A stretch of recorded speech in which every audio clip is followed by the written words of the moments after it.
बिस्मिल्लाहिर्रहमानिर्रहीम अस्सलामु अलैकुम रहमतुल्लाह। प्राइम मिनिस्टर हाउस के अंदर जो SIFC की मीटिंग हुई है उसके अंदर बड़ी हीट किस्म की डिबेट हुई है, हीटेड किस्म की, और वहाँ पर बड़ी तू तकरार हुई है जिसकी ख़बरें जो हैं बड़े कम लोगों ने बाहर रिपोर्ट की हैं। लेकिन जो इन्फॉर्मेशन निकली है अंदर से वो बड़ी खौफनाक है, और ख़ास तौर पर इस्टेब्लिशमेंट ने अब इस हुकूमत के ऊपर हमला कर दिया, क्योंकि ये जो हमला कर रहे हैं SIFC की जब मीटिंग हुई है उसके अंदर हुकूमत की नाकामियाँ गिनवाई गई हैं। हुकूमत उसके ऊपर बड़ी बरहम है, आग बगोला है, शदीद परेशान है। उधर से नवाज़ शरीफ को लॉन्च करते तो इन्होंने कहा है कि वो हमने इस्टेब्लिशमेंट के ऊपर हमला कर दिया। कभी इस्टेब्लिशमेंट के कभी जर्नलों के नाम लिए जा रहे हैं, DGI के नाम लिए जा रहे हैं, जजेस के नाम लिए जा रहे हैं। कभी कहते हैं कि इस्टेब्लिशमेंट ने इंडिया के साथ माहिदा तोड़ दिया, कभी इस तरह की बातें करते हैं। तो बहुत सारी बातें यहाँ पर की जा रही हैं नून लीग की जानिब से, जो कि साफ नज़र आ रहा है कि नून लीग इस वक्त इस्टेब्लिशमेंट को आड़े हाथों लेने वाली है। तो इस्टेब्लिशमेंट ने भी अब फिर कमर कस ली है। उन्होंने कहा कि ठीक है, आ जाओ मैदान में, एक घोड़ा है और ये मैदान है, और देख लेते हैं कि किसके पास कितनी ताकत है। हम तुमको लाने वाले हैं, क्योंकि तुम्हें जो लाया गया इस वक्त हुकूमत के अंदर बिठाया गया हो तो तुम फॉर्म 47 वाले जाली मैंडेट वाले, और हमारे साथ ही आके हम ही आँखें दिखा रहे हो। ये इस्टेब्लिशमेंट ने इसको जवाब दिया। ये जो असल में इनकी अब आपस की लड़ाई है, ये बाइस बनी है, सबब बनी है इमरान खान की रिहाई की। इंतहाई अहम तरीन मामला इसको आपने समझना। देखिए, SIFC की मीटिंग में इस्टेब्लिशमेंट ने जो हुकूमत की नाकामियाँ हैं वो गिनवाई हैं, और उनके सामने रखा है कि पिछले ना सिर्फ 2.5 महीनों में बल्कि 2.5 साल से ही आपकी हुकूमत है। उसमें चले छोटा सा कोई 4 से 6 महीने का जो टाइम फ्रेम था वो निगरान हुकूमत का था, बाकी तो आपकी हुकूमत चली आ रही है। पहले भी आप ही थे वज़ीर आज़म, अब भी आप हैं। तो आपने किया क्या पिछले 2.5 सालों में? फिर शहबाज शरीफ के सामने रखा, शहबाज शरीफ को बताया कि आपने सफारती महाज के ऊपर या सफारती सतह के ऊपर या आलमी सतह के ऊपर पाकिस्तान का इमेज ख़राब कर दिया, तबाह कर दिया है पाकिस्तान। ये सारा कुछ शहबाज शरीफ को बताया जा रहा है। किसकी जानिब से? पाकिस्तान की टॉप मिलिट्री कमांड, या सीधा कह लें जनरल आसम की जानिब से, कि आपने मुल्क को तबाह कर दिया है। आलमी सतह के ऊपर आपने इतने चैलेंजेस, एक भी चैलेंज आपने सही तरह से उसका मुकाबला नहीं किया। उल्टा पाकिस्तान आज बिल्कुल ज़ीरो पर आकर खड़ा हो गया, पहली बात। फिर जनरल आसम ने कहा कि सारे दौरे मेरे किए हैं, मैंने फाइनेंशियल डीलें करवाई हैं, मैंने सब कुछ किया है, और आज आलमी मालियाती इदारे ये रिपोर्ट कर रहे हैं कि पाकिस्तान में जो इन्वेस्टमेंट है पिछले 50 साल से बदतरीन सतह पर आके पाकिस्तान की इन्वेस्टमेंट खड़ी हो गई है।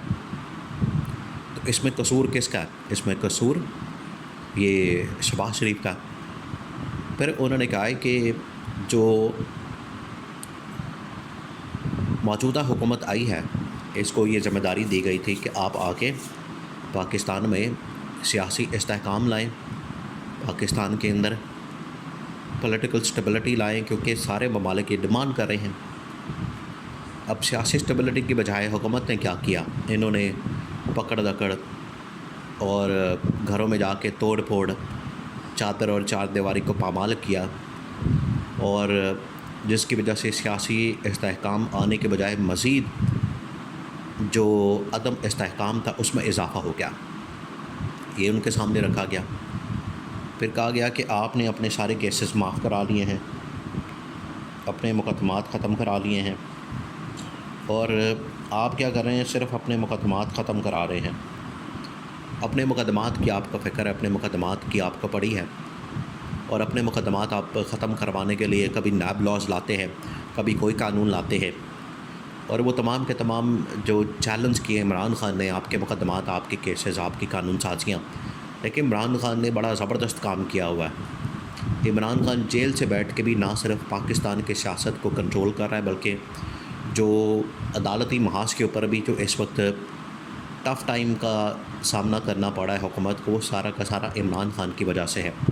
इमरान खान ने इस तरह से अदालती महाज पर भी इनको बेनकाब किया और इनके कवानीन और इनकी पॉलिसियाँ चैलेंज की हैं। अब उसमें सबसे बड़ा जो इनके लिए मसला बना हुआ है वो नैब लॉस के अंदर तरमीम, फिर उसके बाद 6 जजेस की जानिब से ख़त का आना जिसके अंदर उन्होंने एग्जीक्यूटिव और इंटेलिजेंस एजेंसी का रोल जो है वो बेनकाब किया, उसको आश्कार किया। तो ये सारा कुछ उनका इस्टेब्लिशमेंट कह रही है कि ये आपने संभालना था, सारा कुछ आपकी ज़िम्मेदारी थी, आपने कंट्रोल करना था मामलात को, आपने ये सब कुछ देखना था। आप तो बिल्कुल नाकाम हो गए, आपकी नाकामी हमारे गले पड़ गई है। हमें अब लोग बातें कर रहे हैं, हमें अब लोग इस हवाले से ताने दे रहे हैं। तो ये शहबाज शरीफ के सामने जब उनकी नाकामियाँ रखी गई हैं तो वहाँ पर बड़ी बहस हुई है, वहाँ पर सीन बिल्कुल बदल गया, लड़ाई झगड़े शुरू हो गए, अंदर तू मैं हो गई। वहाँ पर KP का वज़ीर-ए-आला अली अमीन गंडापुर जो कि इमरान खान का खिलाड़ी है मौजूद था, तो उसने आर्मी चीफ के साथ मुलाकात कर ली है और उन्होंने एक दूसरे के साथ हाथ मिलाए हैं, जफ़ी डाली है, उनकी आपस के अंदर बड़ी लैक शलैक हो गई है। लेकिन शरीफ ख़ानदान के सामने जब ये सब कुछ हो रहा था तो उनको तो मौत पड़ गई कि ये क्या, अली अमीन गंडापुर और इस्टेब्लिशमेंट एक पेज पर, उधर ही इनको मौत पड़ गई। अब इन्होंने ये जो रास्ता निकाला है नवाज़ शरीफ को लॉन्च करने का कि उसके ज़रिए से अब हमलावर होते हैं। अगर आज इमरान खान कह रहा है कि 1971 का जो वाक़या उसकी ज़िम्मेदार इस्टेब्लिशमेंट है, तो नवाज़ शरीफ क्या कह रहा, 99 के अंदर मुझे जो निकाला उसकी ज़िम्मेदार इस्टेब्लिशमेंट, भारत के साथ जो मामला ख़त्म किया, माहदा तोड़ा, उसकी ज़िम्मेदार इस्टेब्लिशमेंट, 2017 में जो मुझे निकाला उसकी ज़िम्मेदार इस्टेब्लिशमेंट। तो नवाज़ शरीफ भी हमला कर रहा है, तो ये कह रहे हैं कम से कम आप तो ना हमला करें। अब इस्टेब्लिशमेंट को पता है कि अगर हमने इमरान खान के साथ हाथ मिला लिया तो इसका तोड़ हम निकाल लेंगे, ये तो फिर इस्टेब्लिशमेंट के ऊपर हमला करने की साकत नहीं रखेंगे। लेकिन ये दो तरफ से हमला है। उन्होंने कहा है कि कम से कम आप नून लीग वाले तो अपनी डोमेन में रहें, अपनी हद में रहें। एक तो आप जाली मैंडेट के साथ आए, ऊपर से आप हमारे ऊपर हमला कर रहे हैं। तो ये फॉर्म 47 वाले इनको बता दिया गया, अपनी हद में रहें, अपनी डोमेन में रहें, अपनी कारकर्दगी दिखाएं, वरना फिर जाने की तैयारी कर लें। वो रास्ता है, वो दरवाज़ा है, आप ख़ुद चले जाएं, बेहतरी इसी में है, इज़्ज़त के साथ, वरना फिर आपको उठा के इक़्तिदार से बाहर फेंक दिया जाएगा।